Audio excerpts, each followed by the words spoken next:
Thank you for your guidance. We ask that you'll strengthen those who need strengthening, comfort those who need comforting, and thank you for your love for us and for all. In Jesus' name, amen. Amen. And so, when we read the New Testament, we see these letters, and most of the time they're dealing with struggles within the churches.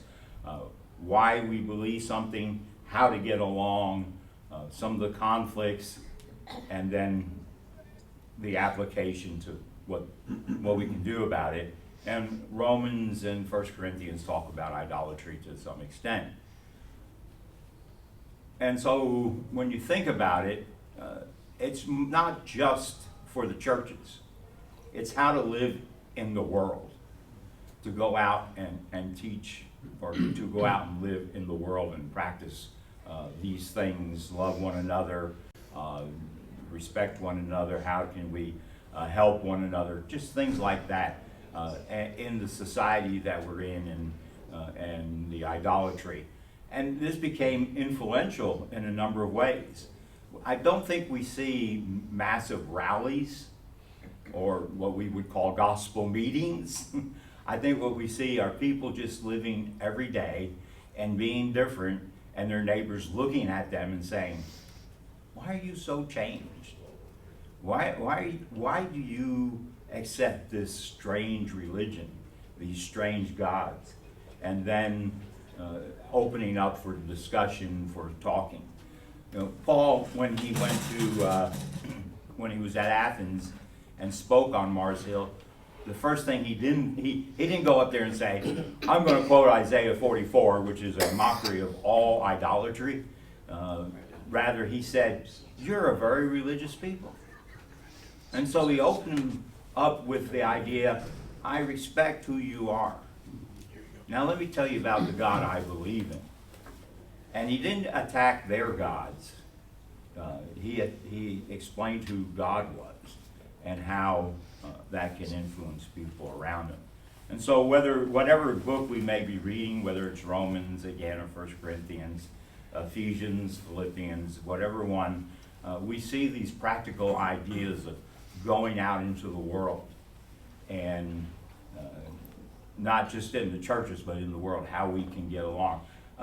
You may see two people who you knew were in conflict now working together. You may see a person who was very influential in some part of the Roman world. We know there were Christians in Caesar's household. And now they're Christians, they're practicing this religion.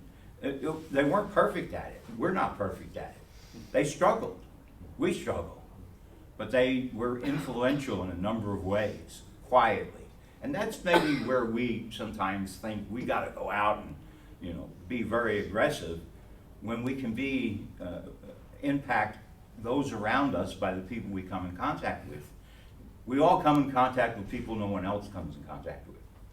And that's the benefit of being a Christian. We will have influence on others around us. And so, anyway, that's some of the things that we're going to look at. Ephesians 5:5 says that greed is idolatry. So when we talk about idolatry today, well, it's interesting. Paul really changes the focus of idolatry from an idol itself to greed. And we can think of other things like power or fame or money, which goes with the greed. And these are things that people seek. They want somewhere in that area one of those things. Money, they may want more than one, but some people want power, some people want to be famous. And these are all fleeting things. People who went out to be famous may find a big surprise that not everybody knows who they are. I don't know. I've been to Malibu. If there was a movie star walk by, I would have no idea. Just not my thing. Baseball player, wouldn't recognize a baseball or football player. I didn't even know who plays for the Texans that much. I know they have a quarterback. I don't know what his name is. And it's just not in my thinking there. Money, you can make a lot of money, so people want to keep making money, you lose a lot of money. You know, does it? What happens? Society, things change. People make mistakes. People blow it in some way. And then there's the power aspects. I want power until someone else comes along more powerful.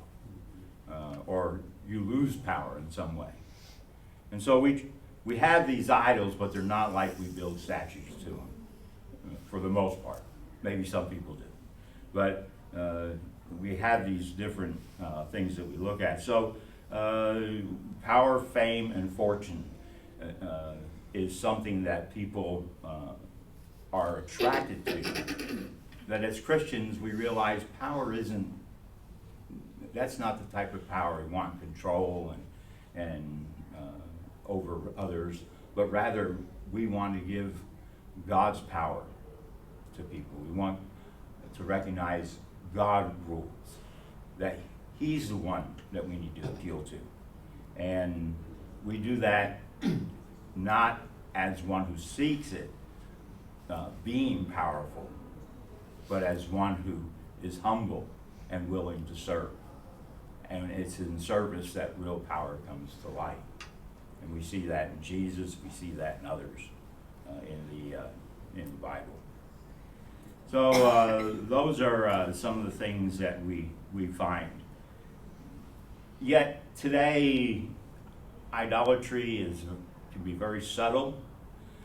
There was a politician who made a comment I thought was kind of interesting. This politician said that the Capitol is sacred ground. Now, there's a lot of things about the U.S. Capitol in D.C.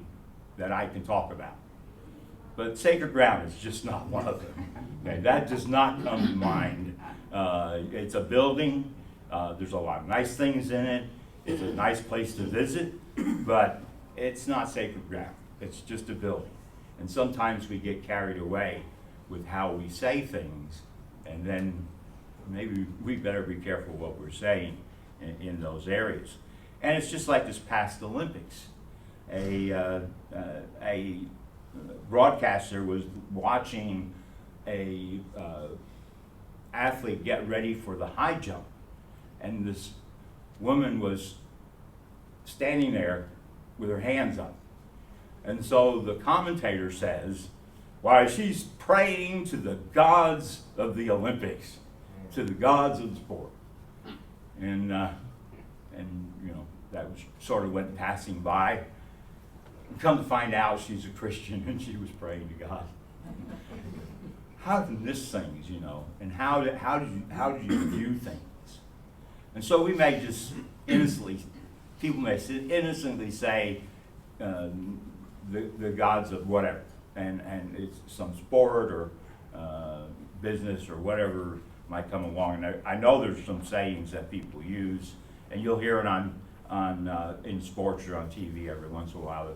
The God, you're praying to the gods have been good, or There's a commercial, I don't know what the company is, it's like a debt relief, and the lady's like, such and such debt relief, they're my savior. It always hits my ear when I hear that, and I'm like, don't say that.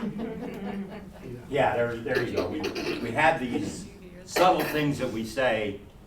We use words, people use words, obviously, that relate to how we would talk, but they're not used in the same context, and you have to wonder, do you understand what you're saying? Yeah. So we have to be careful what we say, because we don't want to mislead people in that as well. I think also anything we do that we know is in contradiction to God serves in that moment serves as our God. Mm-hmm. And I think we do that a lot without even knowing, you know, and it might be because of some physical impulse, or because it might help us get ahead a little bit. Right. And that's serving as our God at that time. Yeah, and I know it's easy to do because, you know, we talk about teen idols. You remember that phrase? Some of us, we're old enough. And, you know, it's the same that, you know, well, they're not, you know, that, you hear that, but I always was bothered by it. And why do we make them idols? Some of their standards or behavior are not in near that. So how do these things affect society? How did the Christians and that culture come together, or at least were working in some way? The Christians over the first 3 centuries or so influenced culture. They changed culture, but they didn't go out and with swords or again loud meetings or things. They did it by how they lived, and they began to influence culture, and things began to change. It was a threat to the empire at times. Again, we talked a little bit about persecution, that while there wasn't always empire-wide persecution, there were a couple of times. A lot of it was local persecution because they were threatened. Sort of like, again, in Ephesus with Paul and Artemis, and the god of Ephesus, which god was that? Anyway, and they were getting all upset and almost had a riot type of thing. But Ephesus became a leading city in Christianity in the 2nd and 3rd century. So obviously Christians were able to influence and change that city by their behavior and the way they did things. Now, again, we're not perfect. Things changed over the course after that, and Christianity got power, and that became a problem. But these are things that how we can influence society in a number of ways. So the rest of this class, I'm going to talk about something that I've been thinking about for a little while. So since I'm teaching the class, I get to do that. And it starts with a little interesting story. Richard Dawkins is a leading atheist. He has said some very nasty things about God. He has ridiculed Christianity for a number of years, and he also attacked Islam as well, and that hasn't gone over too well, but he continues to do that. So when you hear Richard Dawkins' name, you kind of think, yeah, we know what he's thinking about, and there's been some debates with other Christians and things like that. Well, a couple of years ago, he was being interviewed somewhere, and he just kind of casually mentioned, you know, around Advent season, I like to go to church. Huh? And of course that got everybody's attention. Why? This comes from my youth.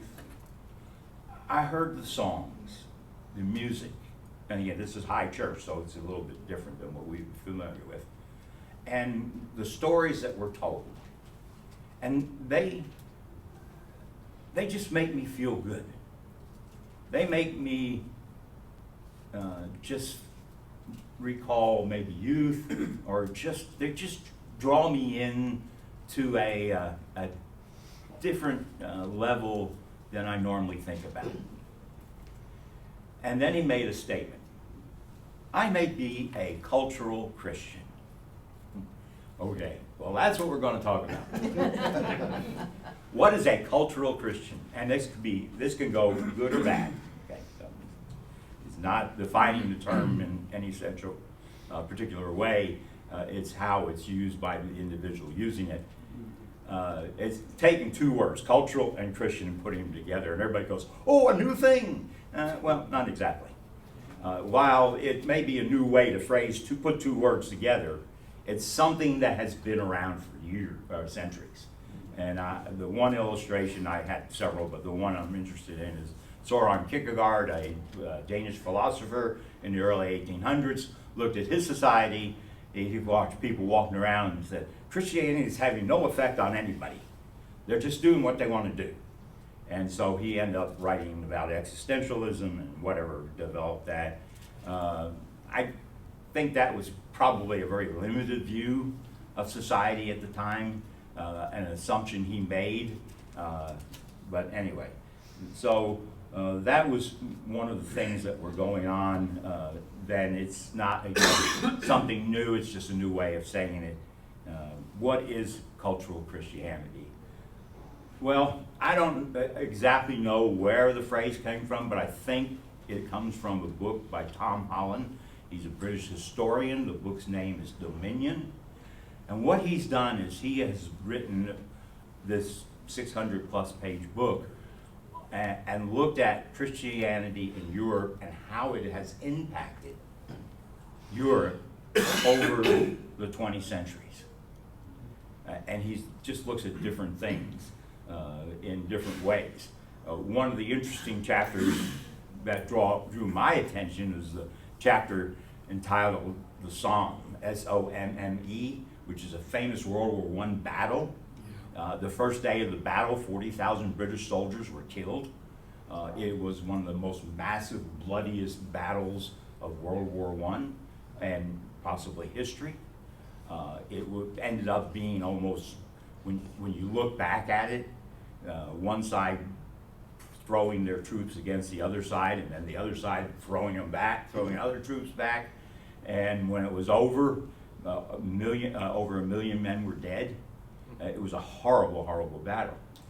And he looked at it and said, why would he pick this as a way of impacting Christianity, how Christianity could impact society? Well, then he talked about J.R.R. Tolkien.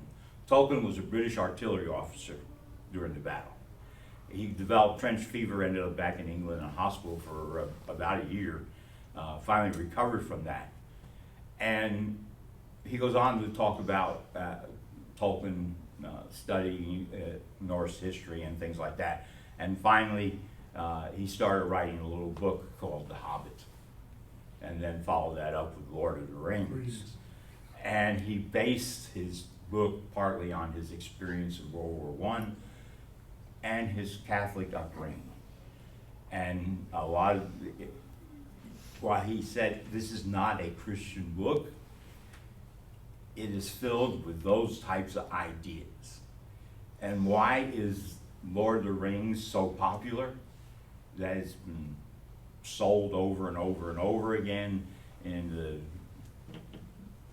70 years since it's been published, and major movies made, and because of the battle between good and evil, and the idea that evil goes away, but it comes back. Yeah. And so that's just one of the number of things that are found in his book. Well, Tom Holland basically said, yeah, this is it's an impact in Europe on that Christianity has had. And then he was interviewed, and he began talking about, well, yeah, I may be a cultural Christian. I see how Christianity has affected society. And so, yeah, I respect that perspective, that Christians are having some impact on society, or Christianity did. But then he was interviewed on a podcast with a British theologian, and then with another theologian, N.T. Wright. And they had this long discussion about Christianity, about his book, and about how all this comes together. And as he went along, he began to say, there's more to this. And then he wrote an article later on and said, I've been thinking about this idea of Christianity, and I may just be a Christian. Not a cultural Christian, but a Christian. I see this maybe has more value than I thought. And it's not just the impact on society, but the impact on individuals, on people's lives. And so that was a interesting little comment that was made. And he seems to be moving in that direction toward being more, maybe I need to take a really hard look at what it means to be a Christian, not just cultural Christianity, but Christian itself. So in a subtle way, here is an idea that popped up, and it's impacting people who have heard, are hearing this idea. Cultural Christianity, not a bad thing in some ways. Maybe it's something we can say to others. We're so influenced by Christianity in a number of ways, and just look at some of the ideas that come along. On the same podcast at another time, was another atheist named Douglas Murray. Also, N.T. Wright was there, and they began to discuss just different things from Murray's perspective. He writes a lot on Europe. And after the podcast finished, there were a number of articles that came out. Is Douglas Murray moving toward Christianity by the things he was saying? And so I found that kind of interesting, that he has, that there are people who are thinking about these things who you would say, why would an atheist be thinking about that type of thing? And so it's something for us to consider. Are people can we be effective as Christians and cause people to think, well, you go to church, why do you do that? Why do you have the Lord's Supper? Why are you interested in talking about the resurrection and other things like that?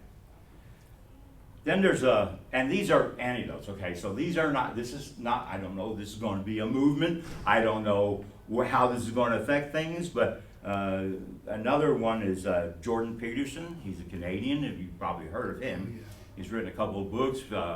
He is a psychologist. He has gotten himself into trouble by saying, I'm not, I see, you need just to be, you're a human being. There's men, there's women, let's not go into extremes here. And he's even been told that he cannot practice until he takes a course on this is how you should approach things. So I don't know how that turned out. And he's been asked about his view of Christianity a number of times. And he's kind of at first said, nah, that's fine, I'm just going to push that aside. There may be some similarities. And then he kind of wrote a book and said, well, maybe there's more to it, but again, I'm more interested in the psychological side. And that sort of follows what Professor Richard Beck at Abilene Christian view is. He's a psychologist, but he said there's more going on there, and we need to keep that in mind. Well, now Peterson's come out, a new book coming out next month. Interesting title. We Who Wrestle with God, Perceptions of the Divine. Now, I don't know where this guy is. I think this book's going to be on psychology. But I was looking at some of the things that are going to be in it. He's looking at almost every story in the Old Testament, and maybe some of the New. And is he going to look at it from a psychological point of view? And is that bad? Is that bad? Or is there some positive things that can come out of that? And so that's again, and I'm just bringing up these things. Another one, gotta find it here, is another atheist, Jason Hill, professor at DePaul University. I read several of his articles, one of which is an article in which he talks about how he went to had a class, and in his class, Hill is a black man, and so in his class he had white supremacists and KKK people. And he talks about their interaction and the discussions they had. And it's kind of an interesting thing to read. But he's an atheist. And so he worked out of that perspective until not too long ago when this book, which comes out next year, Letters to God from a Former Atheist. What's going on here? Now, these are not just simple people. These are people who are actually well respected in their fields. And surprisingly, why are they talking about this? What's drawing them to becoming more interested in God or Christianity or other things like that? Just this past week, just popped up. I was really surprised. The title is, it's an article, Richard Dawkins, the Unlikely Evangelist. What? I got to read this article. And the title of the book that this is based on is Coming to Faith Through Dawkins. 12 different scientists and educators and some other people discuss how they came to faith because of what Richard Dawkins wrote. Now remember, he said some pretty nasty things about God.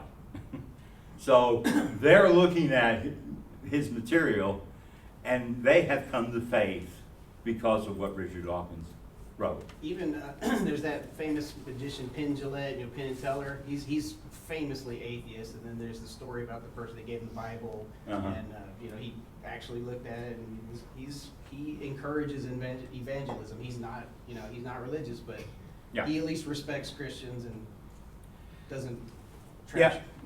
Yeah, we don't know what impact or influence we'll have. We don't know. Again, it goes back to this cultural Christianity.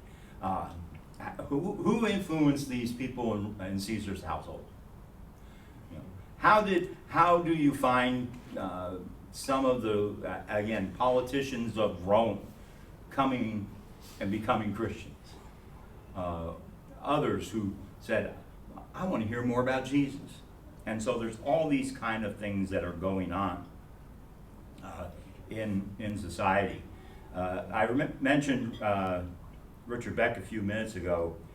I'm bringing up all these books.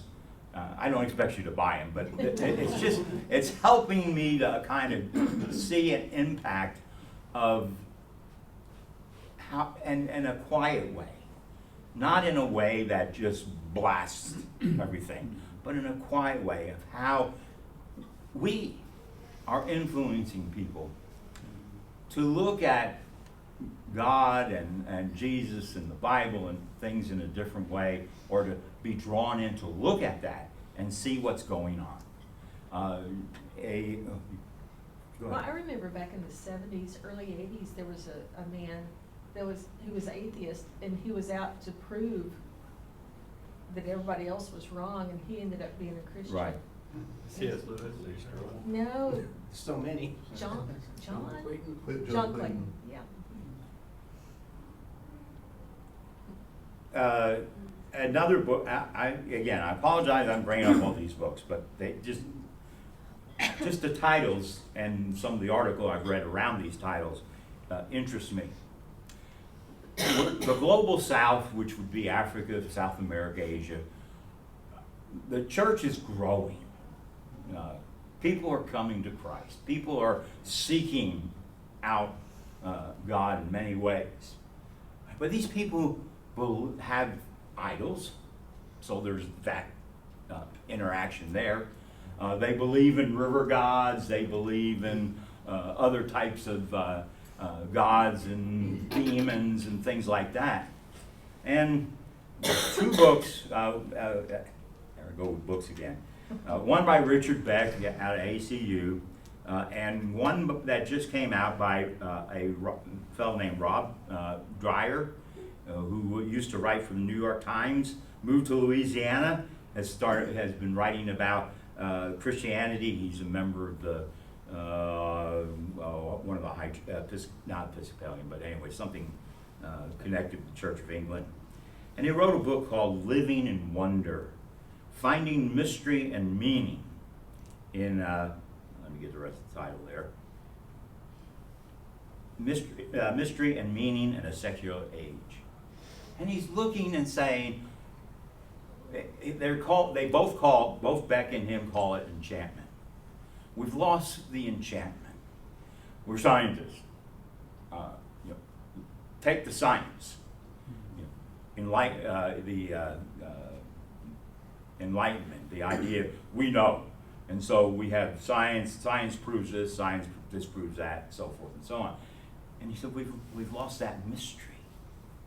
And if you think about it, what is one of the big debates we have about? It's about the Holy Spirit. It's about demons. It's about, is there a devil? Because we've lost the mystery of something beyond just what we can see. And if you think about it, that's sort of the way North America and Europe is. There's no, we know all these things. We know there's no demons. And so we have psychologists that can tell us there isn't, and the scientists proved, and so forth and so on. And yet, in other parts of the world, they see it totally different. And they're being attracted to the gospel because they see the power of Jesus changing lives. So, would it, as I'm listening to this, the areas of the world that you're talking about, the Africa, South America, Asia, their economic situations are much different than what we experience. And the fact that the church is growing, would the fact that Jesus' teaching focused on giving hope to oppressed, to poor, to the, for lack of a better term, the less thans, those that are not part of the high, have that high status. And so those being the majority of the people in these areas, would that be contributing to that? Oh, there's no doubt about that. But again, when we read in the New Testament, it wasn't just the poor, and even historians are saying, it wasn't just the poor that were attracted to Christianity. You know, again, people in Caesar's household. Phoebe was probably a pretty wealthy woman because she was, well, I forget the word, but she helped support, or was able to, she carried the letter to Rome, so she was able to do that. She had the means to do that. So and again, men and women, we tend to say, oh, it's all the men, but you know, there's Phoebe and several others. So you have Philip's daughters and things like that. So yes, to your question, and yet I think there's more to it. Well, would that have contributed to the others, though? The ones in Caesar's household were likely initially, you know, servants or women or Slaves. somebody that when they started accepting different, you know, they started behaving differently because of their belief that Caesar, you know, whoever the governors or whoever was in power, and it was, saw that and said, well, these people that, you know, we're treating them very poorly and they have nothing, they're still content. Yeah. They're still behaving differently. Right. Why is that? Could that, you think that contributed to then the more wealthy and the rulers and Caesars, and then to say, okay, maybe I need to figure out what's going on here? Yeah, I think that these impacts are going to happen.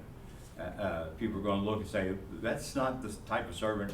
Oh, I remember when he was just a pain in the neck, and now today he'd do anything. And it's just the attitude that they had to change that was brought about, that we're servants of all. And so it doesn't matter who you are. And in comparison to the South and the North, as far as global situation, we have our three idols there, the power, the fame, the fortune. We think that's going to get us. And we look at the global South and see this, we're going to look down on those people. They don't know what they're doing. But they're having a greater impact. This goes back to 1976. One of my teachers said, because we're not going out into the world, God's going to send the world to us. Guess who's coming? People from the global South. I think one of the interesting aspects of what you're saying, and I'm kind of gleaning from it, is that the cultural Christianity is able to influence regardless of what the need of the person, the individual is, because there's something in everyone that you're looking for that you don't have, that you need, that you want, whether it's food or peace or acceptance or whatever. There's something lacking in every one of us. And when it's a cultural item, then there's more ways for that thing to be shown as something that is attainable, and that person is going to be attracted to that, whether it's food in South America or influence or peace with some of these writers, because some of those writers, they're very angry.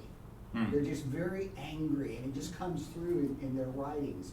And they see Christians around them who don't really get riled up about it, and they're like, there's got to be something wrong with them. And they're smart people, so they look into it. And their needs are addressed in that way. Yeah. Yeah, again, it's just the impact that we can have. Exactly. And let me bring up one more, and then we kind of throw it open, or you can all get donuts, just depends on what you're really interested in. Remember a year or two ago, Ashbury, Kentucky, a little college there, had a big revival, and this went on for about a month. People came from all over. The little town was overwhelmed, so much so they finally had to stop it because they couldn't handle it. It was just, when you're a town of a couple of thousand and you have 15, 20,000 people pop up, it's a little rough. And so and it was college students that came in. And so, but anyway, it made the news, and for a little while, and this, they called it revival going on, and a lot of kids going and saying, and being baptized and wanting to hear more of the good news. Well, I saw a news report a couple months ago. It's happening again. We're not hearing about it, but the report was there were at least 10 universities that had happened, and the one that they were reporting on was the University of Arkansas, and so they had again out in the middle of the stadium, baptistry set up. There was preaching. There was all, and kids were coming from hundreds and hundreds of miles away just to experience it, to see what was going on. These are things that are happening. Now what happens then is that they go back. What then? Well, you think about it. An Ethiopian eunuch is baptized on a road in the middle of nowhere, and we never hear another story about it. But you go to Ethiopia and you look at some of the church history, and the church's been around for 2,000 years. One guy can have an impact. How he can maybe say something to another person who can say something to another, and all of a sudden this gets to be going. And while our experience again is in Europe, because that's where Paul's writings are, we don't know a lot about the eastern aspects of Christianity going further east. We know, unfortunately, the one library that would have had information in it was destroyed, so the Eastern churches were not that familiar with, but they've had an impact over the years. We know Arabia, there was some impact. Egypt, you got the Coptic church, there's some things there. So, there are things that just happened over the course of time that had an impact on culture. And I think this is the way we see the first century, that they impacted where they were and it spread. And so we have people, because of modern communication, books, TV, computers and all that, can impact people and have it spread. It's just how we look at one another. It's not going out and winning arguments, it's going out and saying, hey, here's why I do what I do. Or somebody asking a question, why do you do this? Remember was it last week or the week, who preached last week? Anyway, he goes with the illustration of being in the airport, and the guy, he didn't want to talk, and the guy asked, and he answered the question. Well, that's an impact on somebody that could have influence down the road. That guy could have gone somewhere else and said, I heard this, and gain some insight in that. So I think these are some of the ways that we can deal with the idolatry that we see in our society today, even though it's not with statutes and whatever type of thing. So anybody want to make some comments? Go ahead. You said something I thought was really interesting. Maybe I'm missing the story a little bit, but you said there was a professor that was atheist that potentially converted to Christianity, and his class the students were mainly KKK and white supremacists, which they typically have very strong Christianity. I mean, may not. Well, my point is I can't think of a worse group of people to evangelize, but yet God still somehow worked his message through to the professor, and I thought that was really interesting. That Yeah. you know. Now, a little bit more. He did grow up in a Christian home, but became an atheist. So, just to throw that in there. But yeah, it's and you can go on, just look up Jason Hill, and you can probably find the article. It's kind of interesting. Again, so now he didn't convert everybody. I mean, he didn't convince everybody that was a member of KKK, but he did make some. It was the other direction. I'm sorry. I thought the professor was the atheist. Yeah, he is. The professor's the atheist. Okay. But he didn't convince, the discussion, he didn't convince everybody to change as far as, well, but he got people to look at him as well. That here's what, as a black person, this is who I am. And so there was some open discussion, not everybody, but he made some strong points, and I thought, again, an interesting article. Now, I don't know what impact that had on the book he's written, but and he may explain that in the book. So that's, but it's still interesting that you have this discussion in a group that you would never think would do anything, and you're the one that's writing about God now. Where did that come from? Just throw them out. So, anyway, go ahead. I think one thing you're kind of talking about throughout this is and you look back at scripture, it was very much a grassroots, relational, conversational Right. thing that caused it to spread widely. Right. And I think where we see it go wrong often in the global north is there's a desire to make it, you saw this very much in the past in Europe, and it's an effort that's continually being made in the U.S. to make Christianity this power grab. Yeah. That if we can just force everybody to do it our way, then we'll just have a nice, peaceful society because everybody will agree. Where That's- Christianity is effective is just it's a sweeping person by person Right. move. It's not a top down Right. influential movement. It's a bottom up influential movement. Change And I think parts one at a time. right. And if you force someone top down to do Right. the Christian way, you're missing the entire point of what it is. Again, I refer you to Tom Holland's book. Yeah. He addresses some of that in the, Mhm. the war. Christianity's, again, good and bad. There were the wars and the religious wars of Europe. That is, what it is. There were the Pope and the idea of becoming like Roman government type of thing. So we'll control everything.